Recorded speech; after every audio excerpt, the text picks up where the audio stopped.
Hi hello friends, welcome back to my channel. Mangalya ಬಂಧ.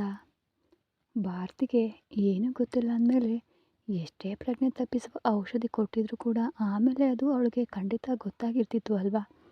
ಇದೆಲ್ಲ ಭಾರತಿಗೆ ಗೊತ್ತಿಲ್ಲ ಅಂದಮೇಲೆ ನಮಗೆ ಯಾಕೋ ಅವನು ಸುಳ್ಳು ಹೇಳ್ತಿದ್ದಾನೆ ಅಂತ ಅನ್ನಿಸ್ತಿದೆ.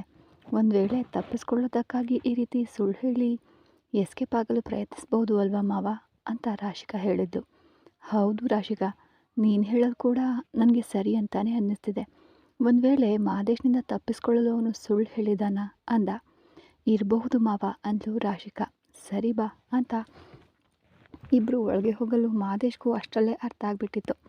ಸಾಮ್ರಾಟ್ ನಿನ್ನೆಯಿಂದ ಮನಸ್ಸಿನಲ್ಲಿ ನೆಮ್ಮದಿ ಇರಲಿಲ್ಲ. ರಾತ್ರಿ ನಿದ್ದೆಯೇ ಬರಲಿಲ್ಲ. ಆದರೆ ಈಗ ಪ್ರಕಾಶ್ ಹೇಳಿದ ಮೇಲೇ ನನಗೆ ಯೋಚಿಸಲು ತೋಚಿದ್ದು. ಖಂಡಿತ ಅವನು ನನ್ನ ಹತ್ರ ಸುಳ್ಳು ಹೇಳಿದ್ದಾನೆ ಅಂತ ಅನ್ನಿಸ್ತಿದೆ ಅಂದ.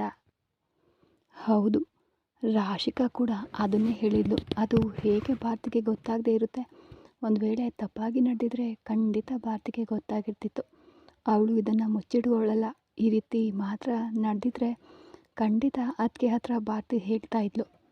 ಏನೂ ಇಲ್ಲದೆ ಭಾರತಿ ಸಾಧಾರಣವಾಗಿದ್ದಾಳೆ. ಹಾಗಿರುವಾಗ ಇವನು ಬೇಕಂತಾನೆ ನಿನ್ನ ಹತ್ರ ಏನೋ ಬೆಂಕಿ ಹಚ್ಕೊಟ್ಟಿದ್ದಾನೆ ಅಂತ ಹೇಳ್ದ. ಅಷ್ಟೇ ಮಾವ, ನಮ್ಮ ಹುಡುಗಿಗೆ ಏನೂ ಆಗಿಲ್ಲ ಅಂತ ಗೊತ್ತಾಯ್ತಲ್ವಾ. ಇನ್ಮೇಲೆ ಅವ್ರ ಚರ್ಮ ಸುರಿದು ನೇತು ಹಾಕಿ ಕಲ್ಲುಪ್ಪು ಹಾಕಿ ಉಜ್ಜಿದ್ರೆ ಎಲ್ಲ ಸರಿಯಾಗಿ ಹೋಗುತ್ತೆ ಅಂತ ಪ್ರಕಾಶ್ ಹೇಳ್ದ. ಸರಿ ಸಾಮ್ರಾಟ್, ನಾನು ಏನು ಯೋಚಿಸಿ ಬರಲು ಹೇಳಿದೆ ಅಂದರೆ, ಈಗ ರಾಶಿಗೆ ನಿನಗೆಲ್ಲ ರೋಹಿಣಿ ಚೆನ್ನಾಗಿ ಗೊತ್ತು. ನೀನು ರಾಶಿಕಾ ಅವಳ ಮನೆಗೆ ಹೋಗಿ ಮಾತನಾಡುವ ಹಾಗೆ ಮಾತನಾಡಿ ಅವಳ ಲ್ಯಾಪ್ಟಾಪ್ ಮೊಬೈಲ್ ಏನನ್ನಾದರೂ ತೊಗೊಂಡು ಬರಲು ಸಾಧ್ಯವಾ ಅಂತ ಐಡಿಯಾ ಮಾಡಿದ್ದೆ. ಆದರೆ ಪ್ರಕಾಶ್ ಹೇಳಿದ ಮೇಲೆ ಆ ರೀತಿ ಇರಲು ಸಾಧ್ಯ ಇಲ್ಲ. ಆದರೂ ಈಗಲೂ ನನ್ನ ಮನಸ್ಸಿನಲ್ಲಿ ಒಂದು ಅನ್ನಿಸ್ತಿದೆ. ಒಂದು ವೇಳೆ ಅವಳ ಮೊಬೈಲ್ ಲ್ಯಾಪ್ಟಾಪ್ ನಮ್ಮ ಕೈಗೆ ಸಿಕ್ಕರೆ ಅವಳು ನೀಲು ವಿಷಯದಲ್ಲಿ ಮಾಡಿದ ಮೋಸವನ್ನು ಪ್ರೂವ್ ಮಾಡಬಹುದು ಅಲ್ವಾ ಅಂತ ಮಹದೇಶ ಹೇಳ್ದ. ಸರಿನೇ, ಆದರೆ ಅವಳಿಗೆ ಗೊತ್ತಾಗದ ಹಾಗೆ ಹೇಗೆ ತೆಗೆಯೋದು? ನೆಂಟಸ್ತಿಕೆ ಅಂತ ಹೋದರೂ ಹಾಲ್ನಲ್ಲಿ ಕೂರಿಸಿ ಟೀ ಕಾಫಿ ಕೊಟ್ಟು ಮಾತನಾಡಿ ಕಳುಹಿಸ್ತಾರೆ. ಅವರು ನಮ್ಮನ್ನು ಮೇಲಿನ ರೂಮ್ವರೆಗೂ ಯಾಕೆ ಹೋಗಲು ಬಿಡ್ತಾರೆ ಅಂದ. ಆಗ ಮಹದೇಶ್ನ ದೃಷ್ಟಿ ಪ್ರಕಾಶ್ ಕಡೆ ತಿರುಗ್ತು. ಅದನ್ನು ಗಮನಿಸಿದವನು, ಲೇ, ನೀನೇನು ಪ್ಲ್ಯಾನ್ ಮಾಡಿದ್ದೀಯಾ ಅಂತ ನನಗೆ ಚೆನ್ನಾಗಿ ಅರ್ಥ ಆಗ್ತಿದೆ. ಆದರೆ ಮಾವ ಆ ಮನೆಯ ಹೊಸ್ತಿಲನ್ನು ತುಳಿಬಾರ್ದು ಅಂತ ಹಠ ಹಿಡ್ದಿದ್ದೀನಿ. ಹಾಗಾಗಿ ನನ್ನನ್ನು ಸಿಲುಕಿಸ್ಬೇಡ ಅಂತ ಪ್ರಕಾಶ್ ಹೇಳ್ದ. ಏನು, ನೀವು ಹೀಗೆ ಹೇಳಿದರೆ ಏನು ಮಾಡೋದು? ಈ ವಿಷಯದಲ್ಲಿ ನೀನು ತಾನೇ ನಮಗೆ ಸಹಾಯ ಮಾಡಬೇಕು ಅಂತ ಹೇಳ್ದ. ಲೇ, ನನ್ನ ಮಾವ ಸರಿಯಾದ ಕಳ್ಳ, ಮೋಸ್ಕರ. ಅವನ ಮನೆಯೊಳಗಡೆ ನಾನು ದಿಢೀರಂತ ಹೋದರೆ ಸುಲಭವಾಗಿ ಕಂಡು ಹಿಡಿದ್ಬಿಡ್ತಾನೆ. ಇಷ್ಟು ದಿನ ಬರದೇ ಇದ್ದವನು ಈಗ ಹೊಸದಾಗಿ ಬಂದಿದ್ದಾನಲ್ಲ ಅಂತ. ಹಾಗಾಗಿ ಇದೆಲ್ಲ ಬೇಡ ಅಂದವನು. ಸರಿ, ನೀವು ಏನು ಎತ್ತ ಅಂತ ಮಾತನಾಡಿ, ನನಗೊಂದು ಸಣ್ಣ ಕೆಲಸ ಇದೆ, ನಾನು ಹೊರಗೆ ಹೋಗಿ ಬರ್ತೀನಿ ಅಂತ ಪ್ರಕಾಶ್ ಹೊರಡಲು, ಸರಿ ಹೊರಡು, ಹೇಗೋ ಇದರಲ್ಲಿ ಸಹಾಯ ಮಾಡದೇ ಇದ್ದರೂ ಮುಖ್ಯವಾದ ಸಮಸ್ಯೆಯನ್ನು ಬಗೆಹರಿಸ್ದೆ ಅಂತ ಮಹದೇಶ ಹೇಳ್ದ. ಸರಿ, ಅಣ್ಣ ತಮ್ಮದಿರೆಲ್ಲ ಒಂದಾದರೆ ಇದೆಲ್ಲ ಸಾಧಾರಣ. ಯೋಚಿಸಿ ನಿರ್ಧಾರ ಮಾಡಿ ನಾನು ಹೋಗಿ ಬರ್ತೀನಿ ಅಂತ ಹೇಳಿ ಪ್ರಕಾಶ್ ಹೊರಟ್ಬಿಟ್ಟ. ಮಾವ, ನೀವು ರಾತ್ರಿ ಏನೋ ಪ್ಲ್ಯಾನ್ ಇಟ್ಕೊಂಡಿದ್ದೀನಿ ಅಂದ್ರಲ್ಲ, ಏನು ಪ್ಲ್ಯಾನ್ ಅಂತ ಕಣ್ಮಣಿ ಕೇಳಿದ್ದು. ನಾನು ಹೇಳ್ತೀನಿ, ಎಲ್ಲರೂ ಗಮನ ಇಟ್ಟು ಕೇಳಿ ಅಂತ ಅವನು ಕೆಲವು ಮಾಹಿತಿಗಳನ್ನು ಹೇಳ್ದ. ಸಾಮ್ರಾಟ್ ಅವನನ್ನು ನೋಡಿ ಲಘುವಾಗಿ ಮುಗುಳ್ನಕ್ಕೂ, ಏನಿದು, ಇದೆಲ್ಲ ನಡೆಯುವ ಕೆಲಸನಾ ಅಂದ. ಲೈ, ಪ್ರಯತ್ನಪಟ್ಟು ನೋಡೋಣವೋ, ಒಂದು ವೇಳೆ ವರ್ಕೌಟ್ ಆದರೆ ನಮಗೆ ಬೇಕಾದ ಎಲ್ಲ ಸಿಗುತ್ತೆ ಅಂದ. ಓಕೆ, ನೀನು ಹೇಳಿದೀಯಾ, ಅದಕ್ಕಾಗಿ ಖಂಡಿತ ನಾನು ಪ್ರಯತ್ನ ಮಾಡ್ತೀನಿ. ಈಗ ಅವನು ಎಲ್ಲಿದ್ದಾನೆ ಅಂತ ಕೇಳ್ದ. ಲೇ, ಅವನನ್ನು ರೈಸ್ ಮಿಲ್ನ ಗೋಡೌನಲ್ಲಿ ಕಟ್ ಹಾಕಿದ್ದೀನಿ. ಹುಡುಗರು ಚೆನ್ನಾಗಿ ಚಚ್ಚಿ ಹಾಕಿದ್ದಾರೆ ಅಂತ. ಸರಿ, ಈಗ ನಾವು ಹೋಗಿ ಅವನನ್ನು ಕರ್ಕೊಂಡು ಆಸ್ಪತ್ರೆಯಲ್ಲಿ ಅಡ್ಮಿಟ್ ಮಾಡೋಣ. ಆಮೇಲೆ ನೀನು ಹೇಳಿದ ಹಾಗೆ ನಾನು ಅವನ ಹತ್ರ ಮಾತನಾಡ್ತೀನಿ ಅಂತ ಹೇಳಿ ಸಾಮ್ರಾಟ್ ಎದ್ದು ನಿಂತ. ಲೇ, ಹುಡುಗರಿಗೆ ಫೋನ್ ಮಾಡಿ ಹೇಳ್ತೀನಿ, ನೀನೇ ಹೋಗು, ನಾನು ಕೂಡ ಬಂದರೆ ಖಂಡಿತ ಅವನಿಗೆ ಅನುಮಾನ ಬರುತ್ತೆ ಅಂದ. ಓಕೆ ಮಹದೇಶ ಅಂತ ಹೇಳಿ ಸಾಮ್ರಾಟ್ ಹೊರಟ. ಸರಿ ಮಾವ, ಹೋಗಿ ಬರ್ತೀವಿ ಅಂತ ಹೇಳಿ ರಾಶಿಕಾ ಕೂಡ ಹೊರಟಳು. ಈಗ ಕಣ್ಮಣಿ ಮಹದೇಶ ಇಬ್ಬರು ಮಾತ್ರ ಅಲ್ಲಿ ಇದ್ದರು.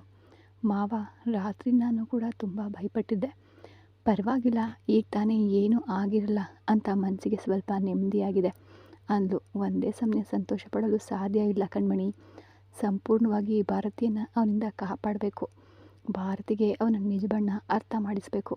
ಅದಕ್ಕೆ ತಾನೇ ಸಾಮ್ರಾಟ್ ಹತ್ರ ಹೀಗೊಂದು ಪ್ಲ್ಯಾನ್ ಹೇಳಿದ್ದೀನಿ, ಖಂಡಿತ ಈ ವಿಷಯದಲ್ಲಿ ಭಾರತಿ ಅರ್ಥ ಮಾಡ್ಕೋತಾಳೆ ಅಂತ ಅವನು ಹೇಳ್ದ.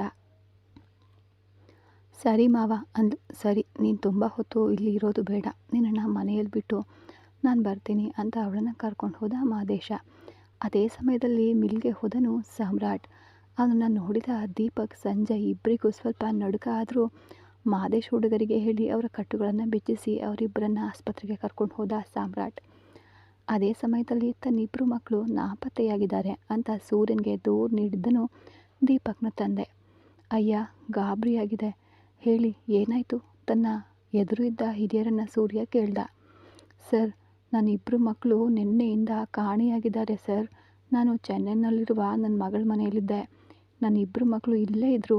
ದೊಡ್ಡವನು ದೀಪಕ್, ಅವನು ಡಾಕ್ಟರ್. ಚಿಕ್ಕವನು ಸಂಜಯ್, ಅವನು ಸಾಫ್ಟ್ವೇರ್ ಇಂಜಿನಿಯರ್. ನಿನ್ನೆ ರಾತ್ರಿ ಅಷ್ಟೇ ನಾನು ಊರಿಗೆ ಬಂದಾಗಿನಿಂದ ನನ್ನ ಮಕ್ಕಳು ಇಬ್ಬರು ಕಾಣ್ತಿಲ್ಲ. ಅವನ ಸ್ನೇಹಿತರೆಲ್ಲರನ್ನ ಕೇಳಿ ನೋಡಿದೆ, ಈ ಇಬ್ಬರ ಬಗ್ಗೆನೂ ಯಾವುದೇ ಮಾಹಿತಿ ಗೊತ್ತಿಲ್ಲ ಅಂತ ಹೇಳಿದ್ದಾರೆ. ಅದಕ್ಕೆ ಸರ್ ತುಂಬ ಭಯ ಆಗ್ತಿದೆ ಅಂತ ಹೇಳ್ದ. ಸರಿ ಸರ್, ನೀವು ಕಂಪ್ಲೇಂಟ್ ಬರ್ಕೊಡಿ ಅಂತ ಸೂರ್ಯ ಕೇಳ್ದ. ಅವರು ವಿವರವಾಗಿ ಬರೆದು ಸೂರ್ಯನಿಗೆ ಕೊಟ್ಟರು. ಒಮ್ಮೆ ಓದಿ ನೋಡಿ ಸರ್. ಸರಿ ಸರ್, ನೀವು ಚಿಂತಿಸಬೇಡಿ, ಹೋಗಿ ನಿಮ್ಮ ಮಕ್ಕಳನ್ನ ಖಂಡಿತ ಹುಡುಕ್ತೀವಿ ಅಂತ ಸಮಾಧಾನ ಹೇಳಿ ಕಳಿಸಿದನು ಸೂರ್ಯ. ಅವರು ಹೊರಟು ಹೋದರು. ಆಮೇಲೆ ಅದನ್ನು ನೋಡಿದವನು ಮೆಲ್ಲನೆ ಮುಗುಳ್ನಕ್ಕ. ತನ್ನೊಂದಿಗೆ ಕೆಲಸ ಮಾಡುವ ಪೇದೆಯ ಬಳಿ ಇವರು ಯಾರು ಅಂತ ಗೊತ್ತಾ ಅಂತ ಸೂರ್ಯ ಕೇಳ್ದ. ಗೊತ್ತಿಲ್ಲ ಸರ್ ಅಂತ ಅವರು ಉತ್ತರಿಸಿದರು. ಮೊನ್ನೆ ರಾತ್ರಿ ನಾವು ಗೌಡನಲ್ಲಿ ಇಟ್ಟು ಹೊಡೆದು ಬಡ್ದು ಅವನ ಮನೆ ಬಾಗಿಲಲ್ಲಿ ಎಸೆದು ಬಂದ್ವಲ್ಲ, ಆ ದೀಪಕ್ನ ಅಪ್ಪ ಇವರು. ಆದರೆ ಈಗ ಇಬ್ಬರು ಮಕ್ಕಳು ಕಾಣೆಯಾಗಿದ್ದಾರೆ ಅಂತ ಬಂದು ಕಂಪ್ಲೇಂಟ್ ಮಾಡ್ತಿದ್ದಾರೆ ಅಂದರೆ ನನಗೆ ಡೌಟ್ ಆಗ್ತಿದೆ. ಹಾಗಾದರೆ ಅವರಿಬ್ಬರು ಹೇಗೆ? ಸಂಜಯ್ ಖಂಡಿತ ದೀಪಕ್ನನ್ನು ಯಾವುದಾದ್ರೂ ಆಸ್ಪತ್ರೆಗೆ ಅಡ್ಮಿಟ್ ಮಾಡಿರಬೇಕು. ಅದು ಗೊತ್ತಿಲ್ಲದೆ ಇವರು ಕೇಳ್ತಿದ್ದಾರಾ ಅಂತ ಯೋಚಿಸಿದವನು, ಓಕೆ, ಅವರ ಮೊಬೈಲ್ ನಂಬರ್ ಮಾತ್ರ ಟ್ರೇಸ್ ಮಾಡಿ ಅಂತ ಹೇಳ್ದ. ಮೊಬೈಲ್ ಸ್ವಿಚ್ ಆಫ್ ಆಗಿತ್ತು. ಆದರೆ ನನಗಿರೋ ಡೌಟ್ ಒಂದೇ, ಅವನನ್ನು ನಾವೇ ಎತ್ಕೊಂಡು ಹೋಗಿ ಟ್ರೀಟ್ಮೆಂಟ್ ಮುಗಿದ್ಮೇಲೆ ಎಸೆದ್ವೋ ಅಲ್ವಾ? ಈಗ ಅಣ್ತಮ್ಮ ಇಬ್ಬರು ಕಾಣೆಯಾಗಿದ್ದಾರೆ. ಅವರಿಗೆ ಏನಾದರೂ ಪ್ರಾಬ್ಲಮ್ ಆಗಿರ್ಬೋದಾ?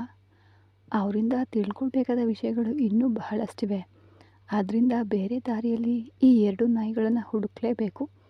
ಆ ಏರಿಯಾ ಸುತ್ತಮುತ್ತಲಿನ ಆಸ್ಪತ್ರೆಗಳಲ್ಲಿ ವಿಚಾರಿಸಿ ನೋಡಿದರೆ ಗೊತ್ತಾಗುತ್ತೆ ಅಂತ ಒಬ್ಬ ಪೇದೆಯೊಂದಿಗೆ ಅವನು ಹೊರಟನು. ಅದೇ ವೇಳೆಯಲ್ಲಿ ಸಾಮ್ರಾಟ್ ಈಗಾಗಲೇ ಅವ್ರನ್ನ ಅಡ್ಮಿಟ್ ಮಾಡಿದ್ದ. ಅದೇ ಆಸ್ಪತ್ರೆಗೆ ಬಂದು ಅವರನ್ನು ಅಡ್ಮಿಟ್ ಮಾಡ್ದ. ಇಲ್ಲಿ ನೋಡಿ, ನಿಮ್ಮಿಬ್ಬರ ಅಪ್ಪ ಮೇಷ್ಟ್ರು ತುಂಬ ಒಳ್ಳೆಯ ಮನುಷ್ಯ. ಅವರಿಗೆ ಮಗನಾಗಿ ಹುಟ್ಟಿ ಯಾಕ್ರೋ ಈ ಕೆಲಸ ಮಾಡ್ತಿದ್ದೀರಾ ಅಂತ ಸಾಮ್ರಾಟ್ ಕೇಳ್ದ. ನಾವೇನು ತಪ್ಪು ಮಾಡಿದ್ವಿ ಅಂತ ಎದುರು ಮಾತನಾಡಿದ ಸಂಜಯ್ನ ಬಾಯಿ ಹರಿಯಿತು. ಒಂದೇ ಒಂದು ಗುದ್ದು. ಹಾಗೇನೆ ರಕ್ತ ಸುರಿಯುವಂತೆ ಬಗ್ಗಿ ಕುಳಿತ. ನಿನ್ನನ್ನು ಬಡಿದು ನೇತು ಹಾಕಿದ ಮೇಲೆ ಹೋದರೆ ಹೋಗಲಿ ಅಂತ ಆಸ್ಪತ್ರೆಗೆ ಕರ್ಕೊಂಡು ಬಂದರೆ ಎದುರು ಮಾತನಾಡ್ತೀಯಾ? ಇಲ್ಲಿ ನೋಡು, ಮುಗಿಸ್ಬಿಡ್ತೀನಿ, ಹುಷಾರ್. ನಿನ್ನ ಹತ್ರ ಮಾತನಾಡಿ ಏನು ಪ್ರಯೋಜನ ಇಲ್ಲ ಅಂದವನು ಈಗ ದೀಪಕ್ನ ಹತ್ರ ಬಂದ. ಇಲ್ಲಿ ನೋಡು ದೀಪಕ್, ನಿನ್ನ ಮೇಲೆ ನನಗೆ ಕೊಲೆ ಮಾಡುವಷ್ಟು ಕೋಪ ಇದೆ. ಸುಮ್ಮನೆ 2 ನಿಮಿಷದಲ್ಲಿ ಕಣ್ಣು ಮುಚ್ಕೊಂಡು ನಿನ್ನನ್ನು ಮುಗಿಸ್ಬಿಟ್ಟು ಹೋಗ್ಬಿಡ್ತೀನಿ. ಆದರೆ ನಮ್ಮ ಮನೆ ಹುಡುಗಿ ಅವಳು ನಿನ್ನನ್ನೇ ಮದುವೆಯಾಗ್ತೀನಿ ಅಂತ ಒಂಟಿ ಕಾಲಲ್ಲಿ ನಿಂತಿದ್ದಾಳೆ. ನಿನ್ನನ್ನು ಬಿಟ್ಟು ಬೇರೆ ಯಾರನ್ನಾದರೂ ಮದುವೆ ಮಾಡಿಕೊಟ್ರೆ ನಾ ಸತ್ತು ಹೋಗ್ತೀನಿ ಅಂತ ಹೇಳ್ತಿದ್ದಾಳೆ. ನೀನಿಲ್ಲದೆ ಇದ್ದರೆ ಪ್ರಪಂಚವೇ ಇಲ್ಲ ಅಂತ ಹೇಳ್ತಿದ್ದಾಳೆ. ಯೋಚಿಸಿ ನೋಡಿದೆ, ನಮಗೆ ನಮ್ಮ ಹುಡುಗಿಯ ಜೀವ ಮುಖ್ಯ. ನಮ್ಮ ಮನೆಯಲ್ಲಿ ಹಿರಿಯರು ಪ್ರೇಮ ವಿವಾಹಕ್ಕೆ ವಿರೋಧ ವ್ಯಕ್ತಪಡಿಸ್ಬೋದು, ಆದರೆ ನಾವು ಹಾಗಿಲ್ಲ. ನಾವು ಇಷ್ಟಪಟ್ಟು ಮದುವೆಯಾದವರೇ ತಾನೇ. ಹಾಗಿರುವಾಗ ನಮ್ಮ ಹುಡುಗಿಯ ಪ್ರೀತಿಯನ್ನು ನಾವು ತಾನೇ ಹೇಗೆ ವಿರೋಧಿಸ್ತೀವಿ? ಅದಕ್ಕೆ ಮಾದೇಶ್ನ ಹತ್ರ ಹೇಳಿ ಅರ್ಥ ಮಾಡಿಸ್ದೆ. ಅವನು ನೀನು ನೋಡಿ ಏನು ನಿರ್ಧಾರ ತಗೊಂಡ್ರು ಸರಿ ಸಾಮ್ರಾಟ್ ಅಂತ ಹೇಳಿಬಿಟ್ಟು ಹೋದ. ಆಮೇಲೆ ನೀವು ಇರುವ ಜಾಗವನ್ನು ನನಗೆ ಹೇಳ್ದ. ಅದಕ್ಕೆ ನಿನಗೂ ಭಾರತಿಗೂ ಮದುವೆ ಮಾಡಿಸೋಣ ಅಂತ ಅಂದ್ಕೊಳ್ತಾ ಇದ್ದೀನಿ. ಆದರೆ ನಿಮ್ಮಪ್ಪ ಇದಕ್ಕೆ ಒಪ್ಕೊಳ್ತಾರಾ ಅಂತ ಸಾಮ್ರಾಟ್ ಕೇಳ್ದ. ನೀವು ಇಷ್ಟೆಲ್ಲ ಹೇಳುವಾಗ ನನ್ನ ಅಪ್ಪ ಒಪ್ಪದೇ ಇರ್ತಾರಾ? ಆದರೆ ನೀವು ಹೇಳೋದೆಲ್ಲ ನಿಜಾನಾ? ನನಗೆ ಅನುಮಾನವಾಗ್ತಿದೆ ಅಂತ ದೀಪಕ್ ಕೇಳ್ದ. ಇಲ್ಲಿ ನೋಡು ದೀಪಕ್, ನಿನ್ನ ಮೇಲೆ ನನಗೆ ಕೋಪವಿದ್ದಿದ್ದು ನಿಜಾನೇ, ಇಲ್ಲ ಅಂತ ನಾ ಹೇಳಲ್ಲ. ನಿನ್ನ ತಮ್ಮನನ್ನು ಬಡಿದು ನೇತು ಹಾಕಿದೆ, ಅದೊಂದು ಬಿಟ್ಟರೆ ಅವನನ್ನು ಕೊಲೆ ಕೂಡ ಮಾಡಿಬಿಡ್ತಿದ್ದೆ. ಎಲ್ಲವೂ ಆ ರೋಹಿಣಿಯಿಂದನೇ. ಅವಳು ಒಬ್ಬಳೇ ಅಂತ ಅವಳ ಸ್ವಾರ್ಥಕ್ಕಾಗಿ ನಿಮ್ಮೆಲ್ಲರ ಲೈಫನ್ನು ಸೇರಿಸಿ ಸ್ಪಾಯಿಲ್ ಮಾಡ್ತಿದ್ದಾಳೆ. ಏನಿಲ್ಲ, ನೀನು ಯೋಚಿಸಿ ನೋಡು, ಭಾರತಿ ಅಂತ ಹುಡುಗಿ ನಿನಗೆ ಸಿಗ್ತಾಳಾ? ನೀನು ಒಳ್ಳೆಯ ಕುಟುಂಬದವನೇ, ನೀನೊಬ್ಬ ಡಾಕ್ಟರ್ ಕುಟುಂಬಕ್ಕೆ ತಕ್ಕ ಹುಡುಗಿನೇ, ಏನೂ ಪ್ರಾಬ್ಲಮ್ ಇಲ್ಲ. ಆದರೆ ಈ ರೋಹಿಣಿ ಹಾಗಿಲ್ಲ. ಅನ್ಯಾಯವಾಗಿ ಒಬ್ಬ ಹುಡುಗಿಯ ಜೀವನವನ್ನು ಹಾಳು ಮಾಡಿ ಆ ಜೀವವನ್ನು ಅವಳು ಬದುಕಲು ನೋಡ್ತಿದ್ದಾಳೆ. ಸರಿ ಬಿಡು, ಅವಳು ಏನೋ ಮಾಡ್ಕೊಂಡು ಹೋಗಿ ಸಾಯಲಿ, ಅದು ಬೇರೆ ವಿಚಾರ. ಅದರಲ್ಲಿ ನಾನು ಈಗ ತಲೆ ಹಾಕಲು ಇಷ್ಟಪಡೋದಿಲ್ಲ. ಈಗ ನಂಗೆ ಬೇಕಾಗಿರೋದು ನಮ್ಮ ಮನೆಯ ಹುಡುಗಿ ಸಂತೋಷವಾಗಿರಬೇಕು, ಅವಳ ಜೀವನ ಚೆನ್ನಾಗಿರಬೇಕು. ಅವಳಿಗೆ ನೀನು ಸರಿಯಾಗಿರ್ತೀಯ ಅಂತ ನಮಗೂ ಅನ್ನಿಸ್ತಿದೆ. ಡಾಕ್ಟರ್ ಅಳಿಯ ನೀನು, ನಿಮ್ಮಪ್ಪ ಮೇಷ್ಟ್ರು, ನಿನ್ನ ತಮ್ಮ ಏನೋ ನಿಮ್ಮಿಬ್ಬರ ಮಾತನ್ನು ಕೇಳಿಕೊಂಡು ತಲೆ ಹಾಕಿದ್ದಾನೆ. ಈ ಎಲ್ಲ ಸಮಸ್ಯೆಗಳನ್ನು ಮುಗಿಸ್ಕೊಳ್ಳೋಣ, ನಿನ್ನ ಆರೋಗ್ಯ ಸರಿಯಾಗಲಿ, ಆಮೇಲೆ ಒಳ್ಳೆಯ ದಿನ ನೋಡಿ ನೀನು ನಿಮ್ಮಪ್ಪನ ಹತ್ರ ಮಾತನಾಡಿ ಕರ್ಕೊಂಡು ಬಾ. ಅದಕ್ಕೂ ಮುಂಚೆನೇ ನಮ್ಮ ಮನೆಯಲ್ಲಿ ಮಾತನಾಡಿ ಎಲ್ಲರನ್ನ ಸಮಾಧಾನ ಪಡಿಸ್ಬೇಕಾಗಿದ್ದು ನನ್ನ ಜವಾಬ್ದಾರಿ ಅಂತ ಸಾಮ್ರಾಟ್ ಹೇಳಿ ಮುಗಿಸ್ದ. ನೀವು ನಿಜವಾಗ್ಲೂ ನೀವು ಹೇಳ್ತಿರೋದು ಭಾರತಿಯನ್ನು ನನಗೆ ಮದುವೆ ಮಾಡಿಕೊಡೋದ್ರಲ್ಲಿ ನಿಮಗೆ ಯಾವ ತೊಂದರೆನೂ ಇಲ್ವಾ? ಇದನ್ನು ನಾನು ಹೇಗೆ ನಂಬೋದು ಅಂತ. ಒಂದು ವೇಳೆ ರೋಹಿಣಿ ನನ್ನ ಬಗ್ಗೆ ಎಲ್ಲವನ್ನ ನೀವು ತಿಳ್ಕೊಳ್ಳೋದಕ್ಕಾಗಿ ನೀವು ಹೀಗೆ ಮಾತನಾಡ್ತಿದ್ದೀರಾ ಅಂತ ನನಗೆ ಅನುಮಾನ ಆಗ್ತಿದೆ ಅಂತ ಆ ಸ್ಥಿತಿಯಲ್ಲೂ ದೀಪಕ್ ಸ್ಪಷ್ಟವಾಗಿ ಕೇಳ್ದ. ನಾನೇ ಹೇಳಿದ್ನಲ್ಲ, ಈಗಾಗಲೇ ರೋಹಿಣಿಗೂ ಸೂರ್ಯನಿಗೂ ಮದುವೆ ನಿಶ್ಚಯವಾಗಿದೆ. ಯಾರೇ ತಡೆದರೂ ಈ ಮದುವೆ ನಿಲ್ಲೋದಿಲ್ಲ. ಯಾಕೆ ಅಂದರೆ ಸೂರ್ಯನು ಸ್ಟ್ರಾಂಗ್ ಆಗಿದ್ದಾನೆ, ಅವಳನ್ನೇ ಮದುವೆಯಾಗಬೇಕು ಅಂತ. ಸರಿ, ಅದು ಅವ್ರ ಜೀವನದ ಪ್ರಶ್ನೆ. ನಾನೀಗ ನನ್ನ ಮಗಳ ಜೀವನದ ಮೇಲೆ ಮಾತ್ರ ಯೋಚಿಸಲು ಸಾಧ್ಯ. ಭಾರತಿ ನಮ್ಮ ಮನೆಯ ಮೊದಲ ಮಗು, ಅವಳು ನಮ್ಮೆಲ್ಲರಿಗೂ ಮುದ್ದಿನ ಹುಡುಗಿ. ಅವಳು ಸಂತೋಷವಾಗಿರಬೇಕು, ಅವಳ ಜೀವನ ಚೆನ್ನಾಗಿರಬೇಕು ಅಂತಾನೆ ನಾವೆಲ್ಲರೂ ಆಸೆ ಪಡ್ತೀವಿ. ಅಂದರೆ ನಮ್ಮ ಮನೆಯಲ್ಲಿ ಸ್ವಲ್ಪ ಮಾತನಾಡಿ ಅರ್ಥ ಮಾಡಿಸ್ಬೇಕು. ಲವ್ ಮಾಡ್ತಿದ್ದಾಳೆ, ಮದುವೆ ಮಾಡಿಸೋಣ ಅಂತ ಹೇಳಿದ್ರೆ ನನ್ನನ್ನು ಚಪ್ಪಲಿಯಿಂದ ಹೊಡಿತಾರೆ. ಅದಕ್ಕೆ ನಾವು ಬ್ರೋಕರ್ ಮೂಲಕ ನಿನ್ನ ಜಾತಕವನ್ನು ಮನೆಗೆ ತರಿಸೋದಕ್ಕೆ ನಾನು ಏರ್ಪಾಡು ಮಾಡಿದ್ದೀನಿ. ನೀನು ನಿನ್ನ ಅಪ್ಪನ ಹತ್ರ ಮಾತನಾಡಿ ತಯಾರು ಮಾಡು. ಆಮೇಲೆ ನಮ್ಮ ಮನೆಯಲ್ಲಿ ಕನ್ವಿನ್ಸ್ ಮಾಡಿ ಒಳ್ಳೆಯ ದಿನ ನೋಡಿ ನೀವು ಹುಡುಗಿ ನೋಡಲು ಬಂದರೆ ಮಾತನಾಡಿ ಮುಗಿಸ್ಬಿಡಬಹುದು. ಸೂರ್ಯನ ಮದುವೆ ಮುಗಿದ ಕೂಡಲೇ ನಿಮ್ಮ ಮದುವೆಯನ್ನು ಇಟ್ಕೊಳ್ಬಹುದು ಅಂತ ಸಾಮ್ರಾಟ್ ಹೇಳ್ದ. ಸ್ವಲ್ಪ ಯೋಚಿಸಿದ ದೀಪಕ್, ನಿಮ್ಮನ್ನು ನಾನು ನಂಬ್ತೀನಿ. ನನಗೂ ಭಾರತಿಗೂ ನಿಜವಾಗಿಯೂ ಮದುವೆ ಮಾಡಿಸ್ತೀರಾ? ನನಗೆ ಸಂತೋಷವೇ. ಭಾರತಿಯನ್ನು ಆರಂಭದಲ್ಲಿ ನಾನು ಸುಮ್ಮನೆ ಮೋಸ ಮಾಡುವ ಹಾಗೆ ನಾನು ಲವ್ ಮಾಡಲು ಶುರು ಮಾಡಿದೆ. ಆಮೇಲೆ ಅವಳ ಮೇಲೆ ನನಗೆ ನಿಜವಾದ ಪ್ರೀತಿ ಹುಟ್ಟು ಭಾರತೀಯ ಜೊತೆ ಸೇರಿ ಬದುಕಬೇಕು ಅಂತ ನಾನು ಆಸೆ ಪಡ್ತಿದ್ದೀನಿ. ಅದೇ ಸಮಯ ರೋಹಿಣಿಗೂ ಕೂಡ ಸೂರ್ಯನಿಗೂ ಮದುವೆ ಒಳ್ಳೆಯ ರೀತಿಯಲ್ಲಿ ನಡಿಬೇಕು. ರೋಹಿಣಿ ನನ್ನ ಕ್ಲೋಸ್ ಫ್ರೆಂಡ್, ಅವಳು ಇಷ್ಟಪಟ್ಟ ಜೀವನ ಅವಳಿಗೆ ಸಿಗಬೇಕು ಅಂತ ಹೇಳ್ದ. ಏನು ಹೇಳ್ತಿದ್ದೀಯಾ? ಅವಳು ಇಷ್ಟಪಟ್ಟ ಜೀವನನ? ಅವಳು ಏನು ಇಷ್ಟಪಟ್ಟಳು? ಇದು ಅರೇಂಜ್ಡ್ ಮ್ಯಾರೇಜ್ ತಾನೇ? ನಮ್ಮ ಚಿಕ್ಕಮ್ಮ ತಾನೇ ರೋಹಿಣಿ ಅಪ್ಪನ ಹತ್ರ ಮಾತನಾಡಿ ಈ ಮದುವೆಗೆ ಏರ್ಪಾಡು ಮಾಡಿದ್ದು ಅಂತ ಸಾಮ್ರಾಟ್ ಏನೂ ಗೊತ್ತಿಲ್ಲದೆ ಇರೋ ಥರ ಕೇಳ್ದ. ಹಾಗೇನಿಲ್ಲ, ಈಗ ನೀವು ನನಗೆ ಹೇಳಿದ ಪ್ಲ್ಯಾನ್ ತಾನೇ ರೋಹಿಣಿ ವಿಚಾರದಲ್ಲೂ ನಡೆದಿದ್ದು. ರೋಹಿಣಿ ಸೂರ್ಯನನ್ನು ಬಹಳ ವರ್ಷಗಳಿಂದ ಲವ್ ಮಾಡ್ತಿದ್ದಾಳೆ. ಆದರೆ ಸೂರ್ಯನಿಗೆ ಹಲವು ಬಾರಿ ಹೇಳೋಣ ಅಂತ ಹೋದಾಗಲೆಲ್ಲ ನೀರು ಮತ್ತು ಸೂರ್ಯ ತುಂಬ ಕ್ಲೋಸ್ ಆಗಿದ್ದರು. ಆ ಕಾರಣ ಅವಳಿಂದ ಹೇಳಲು ಸಾಧ್ಯ ಆಗಲಿಲ್ಲ. ಆ ಮನೆಯಲ್ಲಿ ಮಾತನಾಡಿ ಕನ್ವಿನ್ಸ್ ಮಾಡಿ ನಿಮ್ಮ ಮನೆಗೆ ಬಂದು ಮಾತನಾಡಲು ಹೇಳೋಣ ಅನ್ನೋ ಆಗಲೇ ನೀಲು ಮತ್ತು ಸೂರ್ಯ ಇಬ್ಬರಿಗೂ ಎಂಗೇಜ್ಮೆಂಟ್ ಆಗಿಬಿಡ್ತು. ಅದನ್ನು ತಡೆಯಲು ಅವಳು ಬಹಳ ಪ್ರಯತ್ನ ಪಟ್ಟಳು. ಏನು ಮಾಡೋದು, ಇದೆಲ್ಲವನ್ನು ಮೀರಿ ಅವ್ರ ಮದುವೆ ನಡೆದೇ ಹೋಯಿತು. ಅವಳ ಪ್ರೀತಿಗಾಗಿ ತುಂಬಾ ಹೋರಾಡ್ತಿದ್ದಾಳೆ. ಈಗಷ್ಟೇ ಅವಳು ಅಂದ್ಕೊಂಡಿದ್ದೆಲ್ಲ ಮುಗಿದು ಅವಳ ಪ್ರೀತಿ ಕೈಗೂಡಿದೆ. ಅವಳು ಈಗ ಚೆನ್ನಾಗಿರಬೇಕು. ನನ್ನ ಫ್ರೆಂಡ್ಗಾಗಿ ನಾನು ಇಷ್ಟೆಲ್ಲ ಮಾಡಿದ್ದು. ರೋಹಿಣಿ ಚಿಕ್ಕ ವಯಸ್ಸಿನಿಂದ ನನಗೆ ಫ್ರೆಂಡ್. ನಾವು LKGಯಿಂದ 12th ಕ್ಲಾಸ್ ತನಕ ಒಟ್ಟಿಗೆ ಓದಿದ್ವು. ಆಮೇಲೆ MBBS 5 ವರ್ಷ ಕೂಡ ಒಟ್ಟಿಗೆ ಓದಿದ್ವು. ಈಗ ಅವಳು ಹೆರಿಗೆ ವೈದ್ಯಕೀಯ ಓದ್ತಿದ್ದಾಳೆ. ಇನ್ನು 6 ತಿಂಗಳಲ್ಲಿ ಆ ಓದು ಕೂಡ ಮುಗಿಯುತ್ತೆ. ಈಗಲೇ ಮದುರೈನಲ್ಲಿ ಅವಳು ಸ್ವಂತವಾಗಿ ಆಸ್ಪತ್ರೆ ಕಟ್ತಿದ್ದಾಳೆ. ಸೂರ್ಯನಿಗೂ ಅವಳಿಗೂ ಮದುವೆಯಾಗಿ ಚೆನ್ನಾಗಿದ್ದರೆ ಸಾಕು ಅಂತ ದೀಪಕ್ ಒಂದೇ ಉಸಿರಿನಲ್ಲಿ ಹೇಳ್ತಿರಲು ರಾಶಿಕಾ ಮತ್ತು ಸಾಮ್ರಾಟ್ ಸ್ಪಷ್ಟವಾಗಿ ಇದ್ದರು. ಯಾರಿಗೂ ತಿಳಿಯದಂತೆ ರಾಶಿಕಾ ತನ್ನ ಮೊಬೈಲನ್ನು ಕೈಯಲ್ಲಿ ಹಿಡ್ಕೊಂಡು ಅಲ್ಲಿ ನಡೀತಿರೋದನ್ನೆಲ್ಲ ವಿಡಿಯೋ ರೆಕಾರ್ಡ್ ಮಾಡ್ತಾ ಇದ್ಲು. ಏನು ದೀಪಕ್, ಏನು ಹೇಳ್ತಿದೀಯಾ? ಇದೆಲ್ಲ ಏನು ಸಿನಿಮಾ ಚಿತ್ರದಲ್ಲಿ ಕೇಳುವ ಹಾಗೆ ಇದೆ. ನಾವೆಲ್ಲ ಏನೋ ಆ ಹುಡುಗಿ ಮನೆಯಲ್ಲಿ ಒಪ್ಪಿಸಿ 2ನೇ ಬಾರಿ ಮದುವೆ ಮಾಡಿಸ್ತಿದ್ದಾರೇನೋ ಅಂತ ಯೋಚಿಸಿದ್ವಿ. ಅಂದು ಸಂಜಯನನ್ನು ಎತ್ಕೊಂಡು ಹೋಗಿ ನಾನು ಹೊಡೆಯೋದಕ್ಕೆ ಕಾರಣನೇ ನೀಲು ಮೇಲೆ ತಪ್ಪಾಗಿ ಗೂಬೆ ಕೂರಿಸಿದ್ನಲ್ವಾ, ಅದಕ್ಕಾಗಿ. ಒಬ್ಬ ಹುಡುಗಿಯ ಜೀವನಕ್ಕಾಗಿ ಇನ್ನೊಬ್ಬ ಹುಡುಗಿಯ ಜೀವನದ ಮೇಲೆ ತಪ್ಪು ಆಪಾದನೆ ಮಾಡೋದು ಸರಿಯಾ? ಆ ಪಾಪ ಆ ಹುಡುಗಿ ಹೊಟ್ಟೆಯಲ್ಲಿ ಮಗುವನ್ನು ಇಟ್ಕೊಂಡು ಒಂಟಿಯಾಗಿ ಒದ್ದಾಡ್ತಿದ್ದಾಳೆ. ಅವರಿಬ್ಬರ ಮಧ್ಯೆ ವಿಚ್ಛೇದನ ಕೂಡ ಆಗಿ ಹೋಗಿದೆ. ಇನ್ಮೇಲೆ ಸೇರುವ ಅವಕಾಶನೇ ಇಲ್ಲ. ಹೇಗಿದ್ರೂ ರೋಹಿಣಿಗೂ ಅವನಿಗೂ ಮದುವೆ ಆಗೋದು ಪಕ್ಕ. ಆದರೆ ಈ ವಿಷಯವನ್ನೆಲ್ಲ ರೋಹಿಣಿ ಸೂರ್ಯನಿಗೆ ಹೇಳಲಿಲ್ಲ.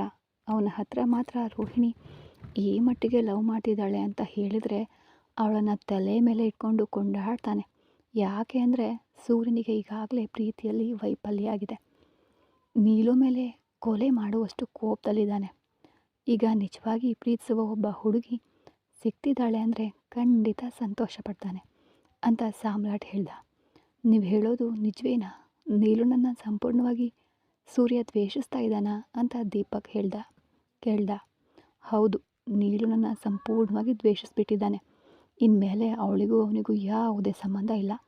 ಅವನ ಯೋಚನೆಯಲ್ಲೆಲ್ಲ ಈಗ ಒಂದೇ ಒಂದು, ಅದು ರೋಹಿಣಿಯನ್ನು ಮದುವೆಯಾಗಿ ಸಂತೋಷವಾಗಿ ಇರಬೇಕು ಅನ್ನೋದು. ಹಾಗಿರುವಾಗ ರೋಹಿಣಿ ಯಾಕೆ ಪ್ರೀತಿಯನ್ನು ಹೇಳ್ಕೊಳ್ದೇನೆ ಇರಬೇಕು? ರೋಹಿಣಿಗೆ ನೀನೇ ಹೇಳು, ಅವಳ ಪ್ರೀತಿಯನ್ನು ಸುಂದರವಾಗಿ ಸೂರ್ಯನ ಹತ್ರ ಹೇಳು ಅಂದ. ಹೇಗೋ ಒಂದು ಪ್ರೀತಿಯನ್ನು ಸೋತರು ಇನ್ನೊಂದು ಪ್ರೀತಿಯನ್ನು ಅವರು ಗೆಲ್ತಿದ್ದಾನೆ. ಅವನ ಲೈಫ್ ಸಂತೋಷವಾಗಿದ್ದರೆ ನಮಗಷ್ಟೇ ಸಾಕು ಅಂತ ಸಹಜವಾಗಿ ಸಾಮ್ರಾಟ್ ಮಾತನಾಡ್ದ. ಆಗ ಸಂಜಯ್, ಹಾಗಾದರೆ ನಿನ್ನೆ ನನ್ನ ಅಣ್ಣನ ಎತ್ಕೊಂಡು ಹೋಗಿ ಹೊಡೆದಿದ್ಯಾರು ಅಂತ ಕೋಪದಿಂದ ಕೇಳ್ದ. ನಿನಗೆ ಹಿಂದೆ ಮುಂದೆ ಯಾರಾದರೂ ಶತ್ರುಗಳಿದ್ದಾರಾ? ಯಾಕಂದರೆ ಮಾದೇಶ ನಿನ್ನೆ ಆಸ್ಪತ್ರೆಯಲ್ಲಿ ತನ್ನ ಆಳುಗಳನ್ನು ಇಟ್ಕೊಂಡು ನಿನ್ನನ್ನು ಎತ್ತಿದ್ದಾನೆ. ಅದು ನಮ್ಮ ಹುಡುಗಿಗಾಗಿ. ಅದಕ್ಕೂ ಮುಂಚೆನೇ ನಿನ್ನನ್ನು ಯಾರೋ ಹೊಡೆದಿದ್ದಾರೆ. ಅದು ಯಾರು ಅಂತ ನಿನಗೆ ಗೊತ್ತಾ? ಏನೇ ಇದ್ದರೂ ನೀನು ನಮ್ಮ ಮನೆ ಅಳಿಯಾಗೋನು. ಇನ್ಮೇಲೆ ನಿನಗೆ ರಕ್ಷಣೆ ಕೊಡಬೇಕಾಗಿದ್ದು ನಮ್ಮ ಜವಾಬ್ದಾರಿ. ನಮ್ಮನ್ನು ಮೀರಿ ನಿಮಗೆ ಯಾರಾದರೂ ಶತ್ರುಗಳಿದ್ದಾರೆ, ಖಂಡಿತ ಅದು ಯಾರು ಅಂತ ಹೇಳು. ಇನ್ಮೇಲೆ ನಾವು ಅವ್ರನ್ನ ನೋಡ್ಕೋತೀವಿ. ನಮ್ಮ ಮನೆ ಹುಡುಗಿ ಚೆನ್ನಾಗಿ ಬಾಳಬೇಕು ಅಂತ ಸಾಮ್ರಾಟ್ ಹೇಳ್ದ. ಅದಕ್ಕೆ ನನಗೂ ಗೊತ್ತಿಲ್ಲ, ದಿಢೀರಂತ ಗೋಣಿ ಚೀಲವನ್ನು ಮುಖಕ್ಕೆ ಹಾಕಿ ಎತ್ಕೊಂಡು ಹೋದರು. ಹಾಗೆಯೇ ಮುಖವನ್ನು ಕಟ್ಟಿದಂತೆ ಹೊಡೆದು ನೇತು ಹಾಕಿಬಿಟ್ರು. ಆದರೆ ಒಂದೊಂದು ಪೆಟ್ಟು ಸಿಡಿಲ್ನಂತಿತ್ತು. ಯಾರ ಧ್ವನಿಯೂ ಕೇಳಿಸಲೇ ಇಲ್ಲ. ಆದರೆ ಏನೋ ಹಲವು ದಿನಗಳ ಸೇಡನ್ನು ಒಟ್ಟಾಗಿ ಇಟ್ಕೊಂಡು ತೀರಿಸ್ಕೊಂಡು ಹಾಗೆ ಇತ್ತು ಅಂತ ದೀಪಕ್ ಹೇಳ್ದ. ಓಕೆ ದೀಪಕ್, ಅದು ಯಾರು ಏನು ಅಂತ ವಿಚಾರಿಸ್ಕೊಳ್ಳೋಣ. ಸರಿ, ನಿಮಗೆ ಇಲ್ಲಿ ರಕ್ಷಣೆಗೆ ನನ್ನ ಆಳುಗಳು ಬರ್ತಾರೆ. ನೀವಿಬ್ಬರು ಚಿಂತಿಸಬೇಡಿ. ಆಮೇಲೆ ಸಂಜಯ್, ನಿನ್ನನ್ನು ನಾನು ಹೊಡೆಯೋದಕ್ಕೆ ಕಾರಣ ನಮ್ಮ ಮನೆಯ ಹುಡುಗಿ ಮೇಲೆ ನೀನು ತಪ್ಪು ಆಪಾದನೆ ಮಾಡಿದ್ದಕ್ಕೇನೆ. ಅದು ಮಾತ್ರ ಅಲ್ಲದೆ ರೋಹಿಣಿನೇ ಬೇರೆ ನಂಬರಿಂದ ಕಾನ್ಫರೆನ್ಸ್ ಹಾಕಿ ನೀಲು ಹತ್ರ ಮಾತನಾಡಿದ್ದು ಅಂತ ನೀನು ಹೇಳಿದ ಕೂಡಲೇ ನಾನು ಯೋಚಿಸಿ ನೋಡಿದೆ. ಅವಳು ತನ್ನ ಪ್ರೀತಿಗಾಗಿ ತಾನೇ ಹೋರಾಡ್ತಿದ್ದಾಳೆ. ಏನೂ ತಪ್ಪಿಲ್ಲ, ಪರವಾಗಿಲ್ಲ. ಒಳ್ಳೆಯ ರೀತಿಯಲ್ಲಿ 2 ಪ್ರೇಮಿಗಳ ಜೋಡಿಯನ್ನು ಸೇರಿಸ್ಬಿಡೋಣ ಅಂದ. ಸರಿ ಅಣ್ಣ ಅಂದನು ದೀಪಕ್. ಅಯ್ಯೋ, ಇನ್ಮೇಲೆ ಅಣ್ಣ ಅಲ್ಲ, ನಾನು ನಿಮ್ಮ ಚಿಕ್ಕ ಮಾವ ಅಂತ ಅಧಿಕಾರದಿಂದ ಕರೀರಿ ಅಂತ ಹೇಳ್ದ. ಹೆಗಲ ಮೇಲೆ ತಟ್ಟಿ ಸಾಮ್ರಾಟ್ ಹೇಳಿದಾಗ ಅವರಿಬ್ಬರ ಮುಖದಲ್ಲೂ ಮಂದಹಾಸ ಮೂಡಿತು. ಮನೆಗೆ ಹೋದ ಸಾಮ್ರಾಟ್ ಸೂರ್ಯನನ್ನು ಕರೆಯಿಸಿ ಕುಟುಂಬದ ಸದಸ್ಯರ ಸಮ್ಮುಖದಲ್ಲಿ ಸತ್ಯವನ್ನು ಹೇಳುವ ರೋಚಕ ಕ್ಷಣಗಳು ಮುಂದಿನ ಭಾಗದಲ್ಲಿ ಬರುತ್ತಾ ಅಂತ ಕಾದು ನೋಡಿ. ಈ ಕತೆ ಮುಂದುವರಿಯೋದು. ಮತ್ತೆ ಸಿಗೋಣ ಮುಂದಿನ ಒಳ್ಳೆಯ ಎಪಿಸೋಡ್ ಜೊತೆಗೆ. ಧನ್ಯವಾದಗಳು.